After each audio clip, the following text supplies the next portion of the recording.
when there's a pothole and somebody calls, they don't care what party you are. They want the pothole fixed.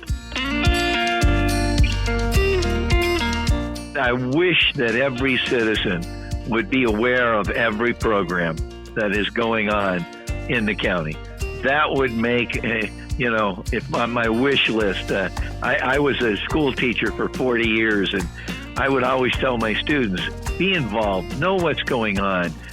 A educated voter is the best voter. I think for the silent majority, they're not silent on election day. They definitely, that's when they'll let you know if you were doing good or not.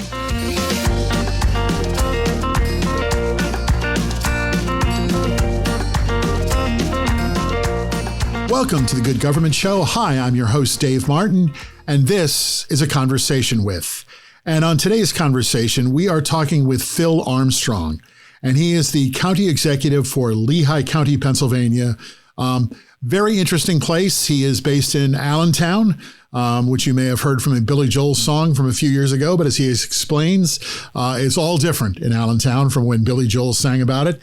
Real fast-growing county, sort of in central Pennsylvania, but he's going to talk about that. We talk about a lot of things. We talk about baseball, we talk about breakfast, and we talk about Teddy Roosevelt.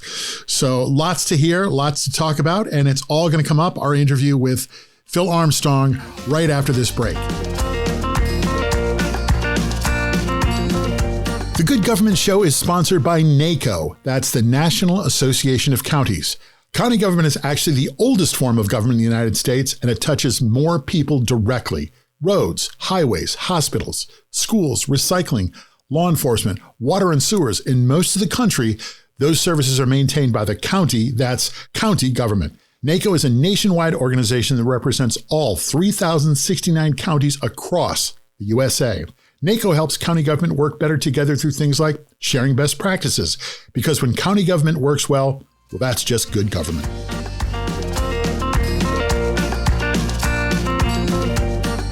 Okay, so here we go. This is my conversation with Lehigh County Executive Phil Armstrong. We always start with the hardest question first. After that, all the questions are easy.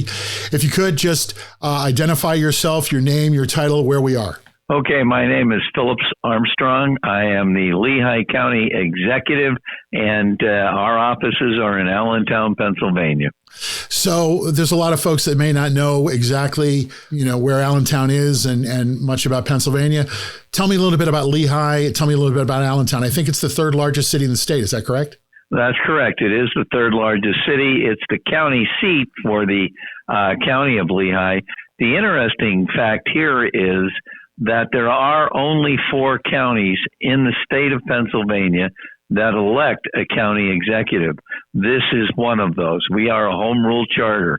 The other 2 of them are in the western part of the state, and the other one is our neighbor, Northampton County. So I was going to ask about that. Your title is Lehigh County Executive.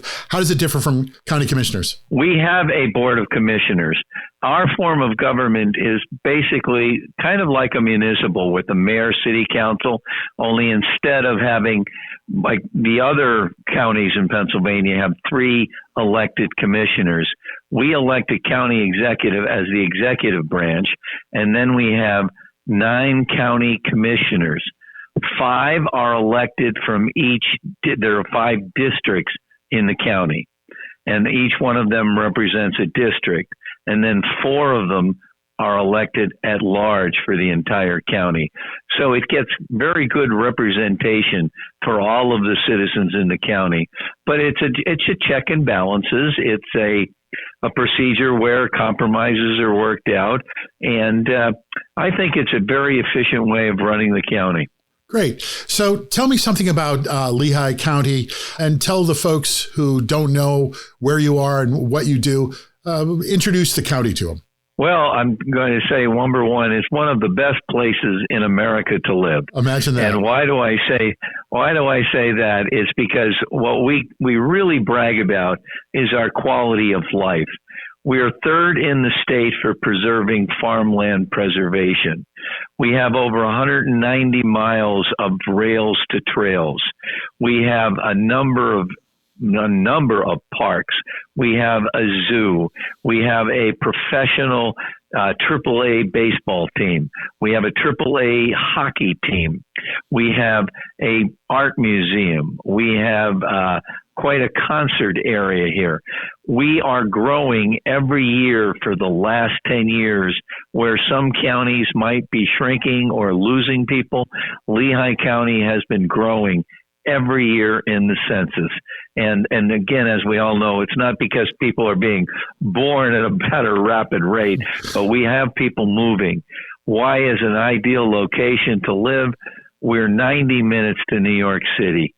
We're about an hour from Philadelphia. You can drive to Washington, D.C. and back in the day. In fact, 1/3 of the population of the United States can be reached from Lehigh County in one day. So it makes us a great site for not only just distribution centers, but what we are really very proud of is our manufacturing base. You know, a lot of people thought of, Bethlehem Steel closed down, but, you know, we have now Vitalik, we have Mack Trucks, PPL, we have Merck, we have all of these medical people here. So, and two of the largest medical facilities in the area right in Lehigh County. You mentioned something a little while ago, Bethlehem Steel. Some people may only know Allentown from the Billy Joel song, Allentown. How has it changed? How has it changed? Well, we'd love to have Billy Joel come back to it. We had a NIS that went through, which was a redevelopment grant, and it pretty much totaled our downtown area. And now, as I said, we have PPL Arena where we have the Flyers, AAA hockey right here. We have all the large concerts.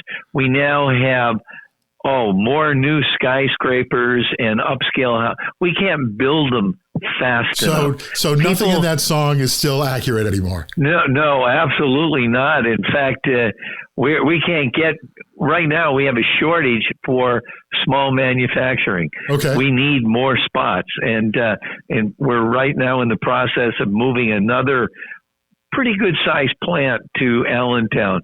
So we're really, because in this area we have 10 colleges.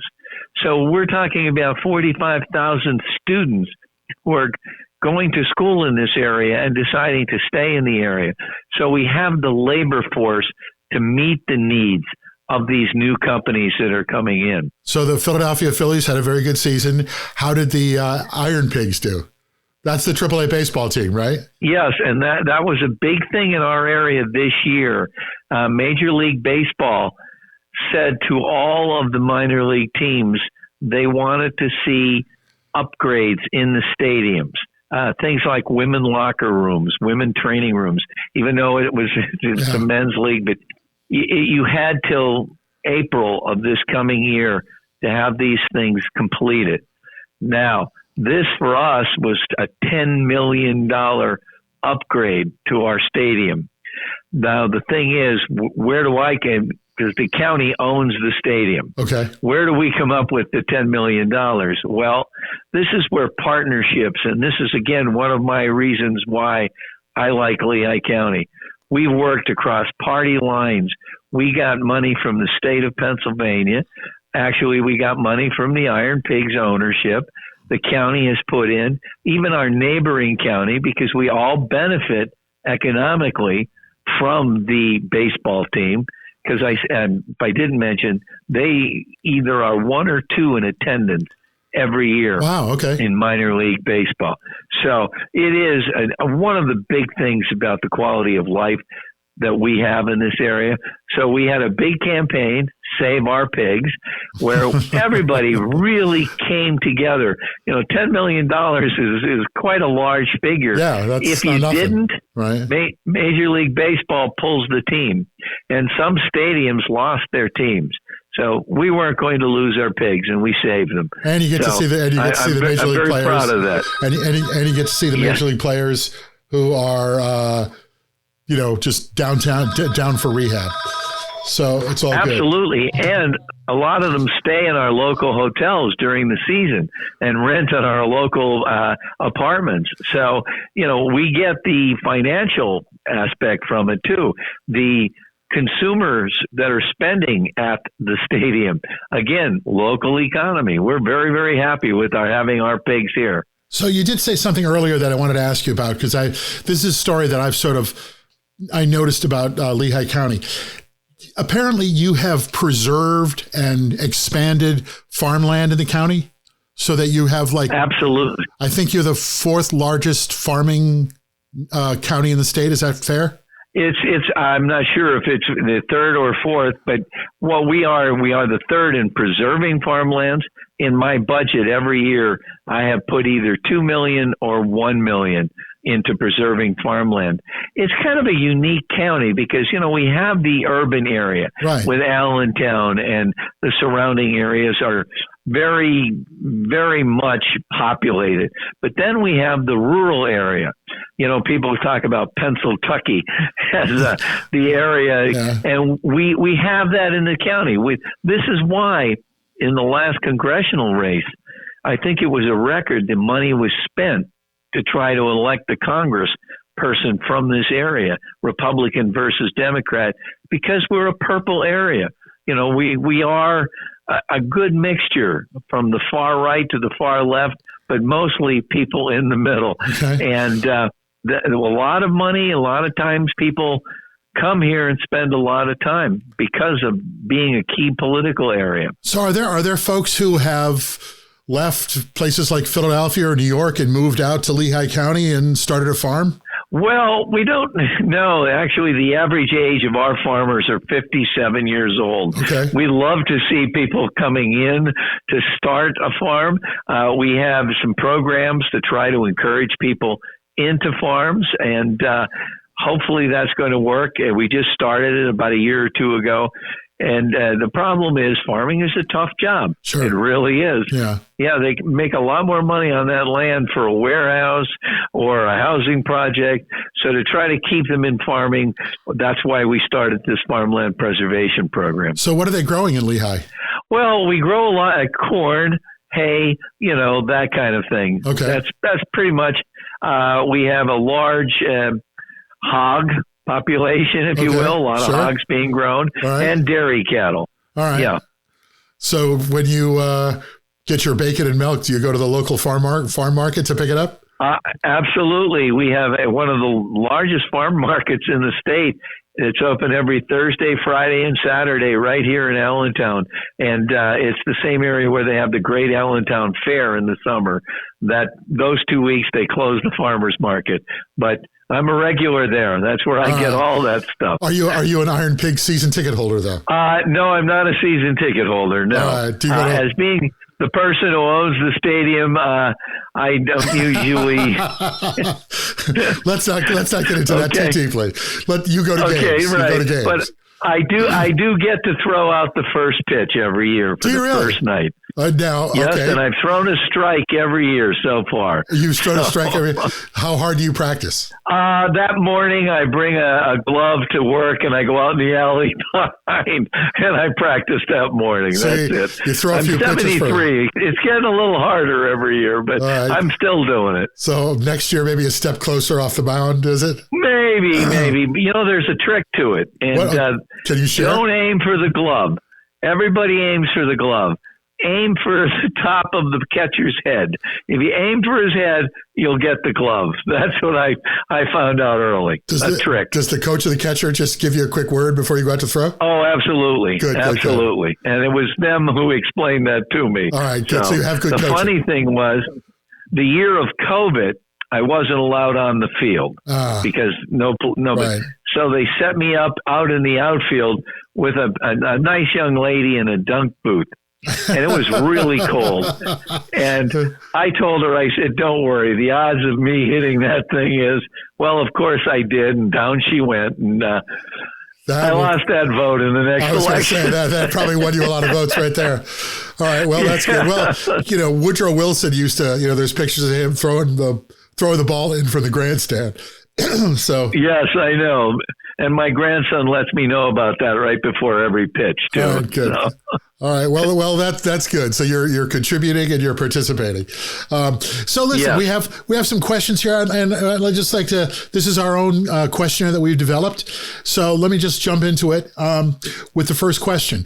What is good government to you? And from where you sit as county executive, how do you define good government? Okay, that's a great question. I would define it by being able to listen to every side of an argument, being able to bring both sides together.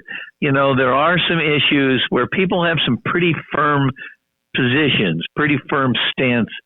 They believe in what they're saying, so you need to listen to them. You need to take from that and say, well, look, where can we kind of meet in the middle? But you need people to be able to meet in the middle. I think that's the great part about why county and local government is good government, because there are, you know, when there's a pothole and somebody calls, they don't care what party you are. They want right. the pothole fixed. They just want the hole filled in. I came to this job from being president of a board of one of the local towns. We never talked about party. And once I got here in the county, there's the majority party on the commissioners was different than mine. I made sure right in my first year that party was not an issue.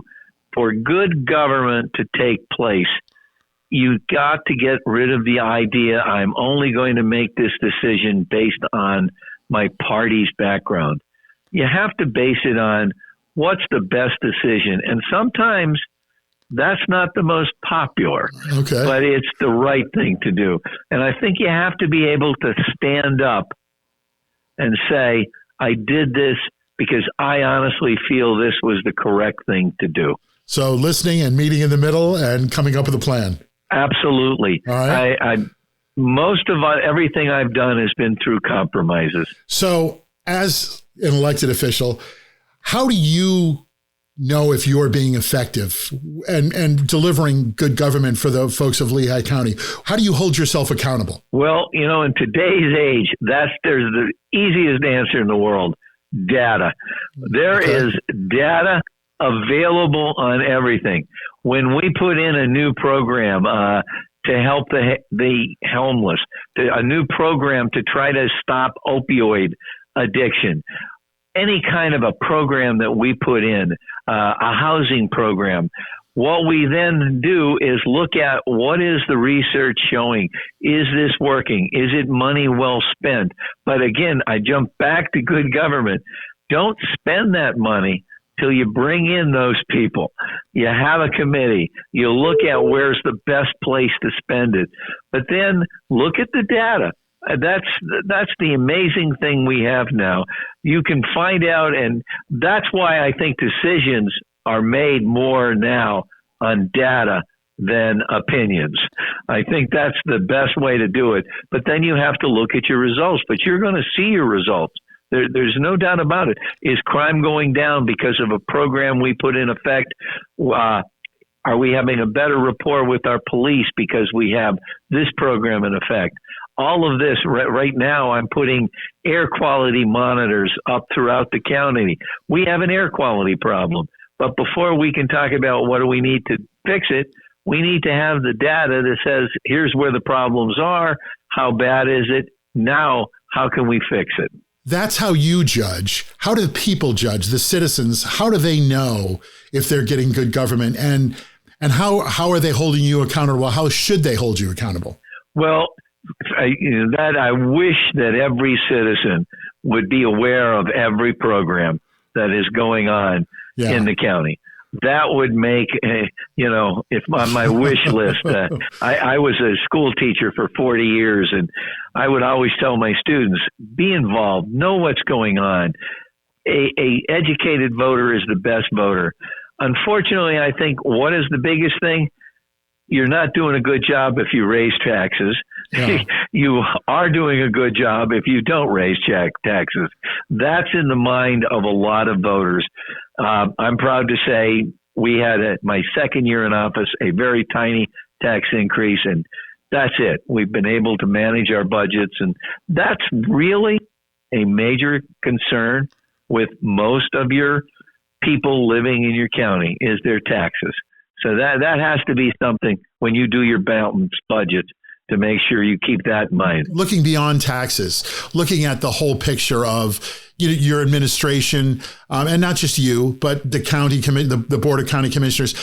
How should people, the citizens, hold you folks accountable for what you're doing to make sure that what you're doing is what the people want? What should they look for? What should they be looking at? Well, I think they should be looking at how we got them involved in the process to decide what we were going to do. Again, like I said, I have more committees with people in the community. My State of the County address is coming up in 2 weeks. At that, I'm going to be introducing the head of the Chamber of Commerce, the head of CareerLink, the head of United Way, the head of the Lehigh Valley Economic Development, because it's all of these people that make your county work. If you don't work with all of them, then, you're sitting up on top of a hill all by yourself. You're going to get thrown off that hill real quick. So that's why I think you don't make those decisions till you involve all of those people. And that's important. So if people feel like they aren't getting good government, are you saying get involved? Oh, absolutely. Get involved. But remember. And what else? Well, what else is, what are you doing to make it better? Okay. What are you doing personally that you can help us? We have so many boards that I need volunteers for. I always try to get, I said, Jim, that's very good. I put into effect a year ago a diversity board because we did have people coming to our meetings saying, okay, they were complaining about different things. I said, all right, that's great. Let's get people from the community. Let's create a board, and they're now working on a resolution they want to take to the board in another month or two to change some things.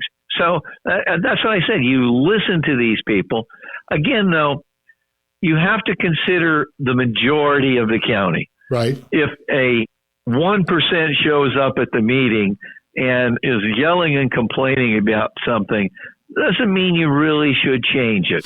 It is what is the best, Yeah. When I was president of the board of the town. But how do you get those other people? And that's so the people, in my experience, and I'm sure yours is greater than mine, but the people that show up at those meetings usually have an agenda, are there for a specific topic that's, the hot topic of the day. How do you get all those other people involved? The great silent majority, I guess you could call it. Yeah, the great Ronald Reagan silent majority, right? I think it was Nixon. Put him in office. Yes. Yeah, and I think I'm in office with the silent majority. I really think that they just are happy that things are going well. Okay. And as long as things are going well, they're content not to, they're raising families. They're going to work. They've got a lot on their plate that, usually if you look at who's the most involved in being elected to government, it's from your upper middle class. These are people who have the concern, but also have free time and have an investment. Okay. And they're the ones, and I know they kind of say, we should get old white people running. But the problem is, and again, I know when I was a teacher for 40 years, I didn't have free time to get involved with government. I was totally involved with teaching and coaching, and you just, you get in a time of your life then, well, now I can, and I'd like to help out. But I think for the silent majority, they're not silent on election day. No. They definitely, that's when they'll let you know if you were doing good or not. Is there anything that you've done in your time in office to encourage younger people, younger voters to get more involved? Oh, absolutely. Well, number one, I have what's called Student Government Day, where I bring kids from all the school districts into the county. I go out to these different schools. In fact, I'm going to Emmaus High School in another week. I talk to their government classes. I've gone to at least 7 or 8 different schools. That's the former teacher of mine, which I am. Yeah. I've gone to some of the colleges. Again, I think it's really great to know the younger people, I think, are coming out of school now a little bit more involved. I was a lobbyist back in 2010 for social studies education in Washington, D.C. When George Bush had the No Child Left Behind exams, right? There was no social studies exam. There still isn't. There still isn't in the state of Pennsylvania. So what happens is the schools have to, create STEM. I want to make STEMs with an S and add social studies to the end.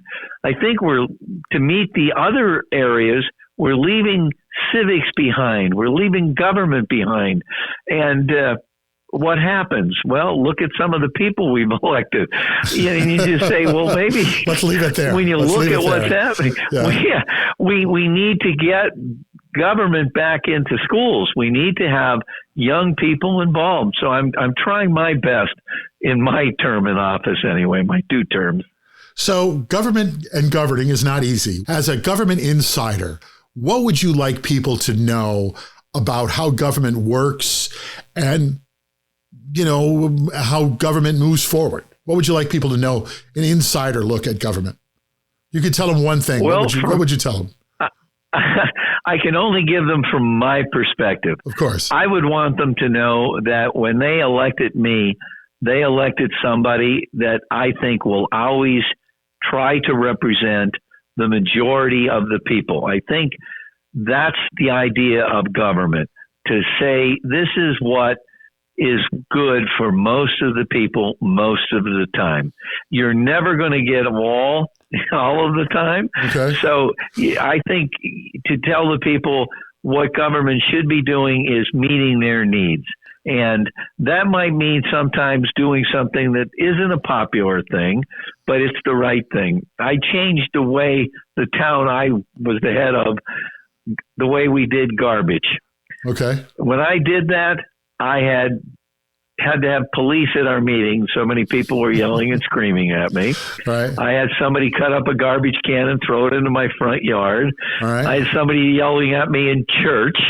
But in 3 years, we lowered garbage fees 30%. We doubled our recycling. It was the right thing to do. But when you try to change something, realize that change is good. And government wouldn't want to change it if they didn't think it was good. So the answer is, I'm not going to make everybody happy, but I'm going to make a lot of you happy. I'm going to try to do the best I can, yes. All right. So who are your political heroes? Oh, without a doubt, always through teaching and all my life, Teddy Roosevelt. Really? Teddy Roosevelt, yes, absolutely. I have pretty much read every book on Teddy Roosevelt. Okay. He stood up.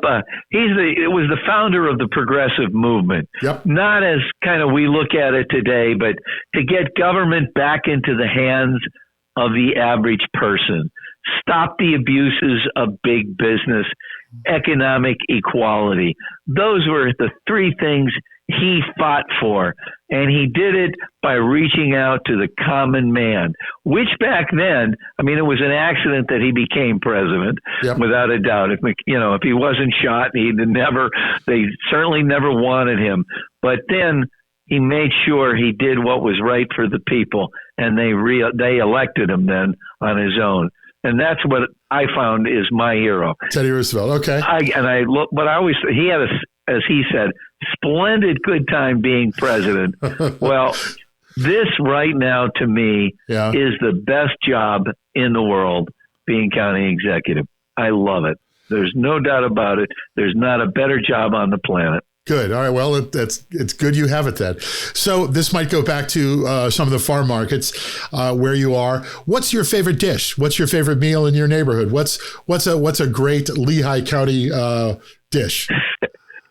Well, this is funny because I'm also on 21 counties from the United States. We meet twice a year, and we just met in Seattle before the Rose Bowl game. Okay. And the county executive from Utah, and Penn State was playing Utah. I said, I'll tell you what, I will bet you a pound of scrapple on that game. And she had absolutely no idea what a pound of scrapple was. But that is something I buy every week at the farmer's market, and that's my Saturday morning breakfast. It's a Pennsylvania Dutch thing you won't see pretty much anywhere else in the United States. But I think scrapple, Lebanon bologna, these are the things that we have normally around here that nobody else does. So you're going to have to explain what is scrapple. Well, the Pennsylvania Dutch, which are Pennsylvania German, when they butcher a pig, yes, they're very frugal. They don't want to waste anything. Right. So they take the scraps that would have been thrown away, boil it down. Perhaps with good reason? Perhaps with good reason? Well, again, you don't want to read the label of what's in it if you're eating it. Right. But they take that with cornmeal and starch and some spices and make a loaf out of it. Fry that up with a little maple syrup. I've served it to many, many people who come here, never had it before, and they love it. But then they read the ingredients and never eat it again. So, all right. One of those. Yes. Pennsylvania scrapple. So you said you were a teacher. That's your background. But then you also said this is the best job you ever had. Growing up as a kid, did you want to be a politician? Did you want to be president? Were you president of your student council? Yeah, absolutely. Vice president of my student council, vice president of the teen council. Yes. Right. Yeah, I did. My father was in politics. And he was on the local school board and a candidate for mayor. And my family, my brother was president of the town council of my hometown. Right. My niece now is on the council in her hometown. So, yeah, my other niece is a political consultant in Montana. We were a political family, absolutely. And back in the early 70s, I did, when I first started teaching, run for an office. I lost, and then just devoted my 40 years to teaching and coaching and that kind of stuff. So, but politics has always been, I guess, in your blood. Always, okay. Yes. All right. So never saw myself in this job, but here I am. Are there other jobs that you are interested in politics?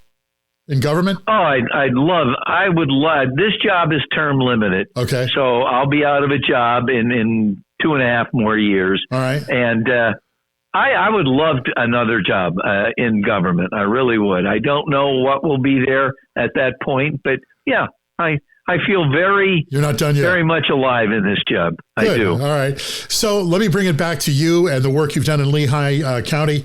Give me an example of good government in Lehigh County that you've had a hand in. Okay. When I first ran for office, the county was considering, we have a county home. There are only 22 counties in the state right now that have a county home, a place, a senior home, if you will. Okay. For when people get to the point they can't take it. This county wanted to sell the county home. It was a burden. Well, I ran on if you elect me, I am going to save the county home. It is for the most vulnerable population in our county. Well, I won. We not only saved the home, we are now adding a $50 million 4-story addition to the home. We have a 4-star rating for our nursing care at the home. And we made it through COVID and came out the other side. Yet, are we short nurses? Absolutely. Is everybody? Yes. But I'm very, very proud of the fact that we not only saved the home, we're expanding the home. And hopefully we'll be up to 650 patients when everything is up and around and the construction's completed. And that's good for everybody. It's good for the people that live there. It's good for their families in the neighborhood. It's good for aging in place, and having the services that allows them to stay where they're from. And when you go out there, it's so valuable that we have this because there are so many people that had great lives. We're working at Mack Trucks and things like that. And they lived longer than their money did. Let's put it this way. And you need a place. Our dementia area, the private homes don't want these people. Yeah. And I hate to say it just like it is, but they can't make money off of them. And private homes are for profit. We're not. And that, I think, is why you need, as government, to take care of these people. County Executive, Lehigh County Executive Phil Armstrong, thank you. It's been a pleasure speaking with you.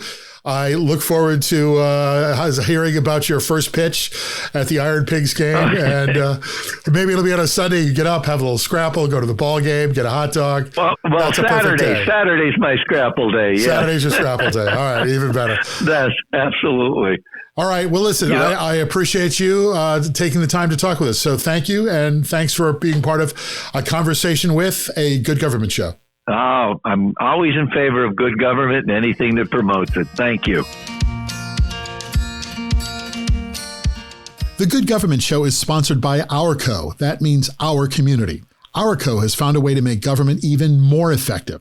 Ourco provides a platform that blends in-person and digital interactions, and that connects people with their government. Their mobile app transforms meaningful conversations into reliable data, and the result is actionable insights that inspires a positive change. It's sort of like having a flash poll.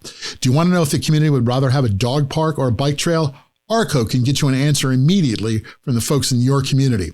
With Ourco, you can engage your citizens or any group, learn what they want, and build programs and policies that advance your county, your job creators, and your constituents. So visit Ourco.com, that's OURCO.com, and learn how they do it. And while you're there, book a demonstration. Well, that was a really great conversation I had with Phil Armstrong. I learned a lot. I learned that I will never, ever read the ingredients on a box of Scrapple or wherever you get your Scrapple from. Sounds interesting. I think it's one of those acquired tastes or something you have to be born into to really enjoy. And good tip if you ever called out to be the opening day pitcher. Good tip from Phil there on that. And a fun insight into his thoughts about Teddy Roosevelt. So a really good conversation with Phil Armstrong. That was Phil Armstrong. This is A Conversation With on The Good Government Show. I'm your host, Dave Martin. Thanks for listening. See you next time.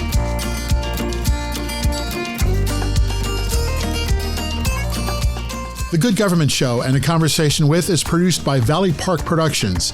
Jim Ludlow, David Martin, and David Snyder are the executive producers. Our editor and producer is Jason Stershic. This is The Good Government Show. Thanks for listening.